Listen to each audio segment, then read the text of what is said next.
1. Ils observent, entretiennent et améliorent la livraison des produits et services instaurés et entretenir et approvisionner des ressources dans l'entreprise, veiller à la satisfaction de la clientèle, sont là les devoirs d'un manager.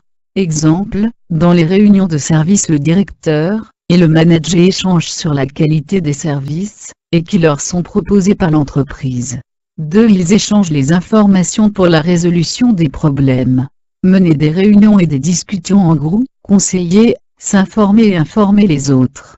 Exemple, au cours d'une réunion, le manager remarque que beaucoup de clients de la banque parcourent une longue distance pour avoir accès aux services de la banque. 3. Ils entament et mettent en place une amélioration des services. Les managers cherchent à améliorer le fonctionnement des services de l'entreprise en permettant l'initiative des nouveaux projets, ou en définissant les changements nécessaires.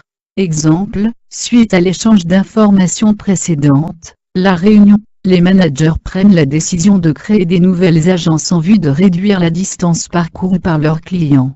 4. Ils recherchent et organisent les informations. Les managers se doivent de réunir toutes les informations nécessaires à la réalisation des objectifs, afin d'assurer une bonne prise de décision. Suite à la décision précédente d'implanter des nouvelles agences pour réduire la distance parcourue par leurs clients, les managers devront s'informer et décider de l'emplacement idéal pour leurs nouvelles agences. 5. Ils garantissent une affectation rentable des ressources pour atteindre les objectifs. Afin de pouvoir implanter des nouvelles agences, les managers devront affecter des ressources nécessaires à la réalisation du projet. Pour ce faire, ils devront justifier les propositions des dépenses, et s'accorder sur un budget. Les services obtenus ou la réussite des actions marketing de l'entreprise entraînent le fait même, une amélioration dans la vente, une augmentation des recettes et favorisent par conséquent des investissements, sont nouveaux qui peuvent contribuer à l'augmentation du volume de production, et à l'implantation de nouvelles structures. Des prédilections des agences entraînent, ainsi que l'amélioration des services et produits à proposer aux clients. 6. Ils observent et contrôlent l'utilisation des ressources. 7. Ils recrutent et sélectionnent le personnel. Les managers définissent les besoins à venir en personnel, et garantissent le recrutement des personnes de qualité. Exemple, en vue de doter les nouvelles agences d'un personnel compétent, les managers définissent les besoins du personnel en termes de quantité et de qualité. 8. Ils établissent, maintiennent et améliorent des relations professionnelles enrichissantes. Les managers se doivent d'instaurer et entretenir la confiance et le soutien des employés, identifier et minimiser les conflits interpersonnels.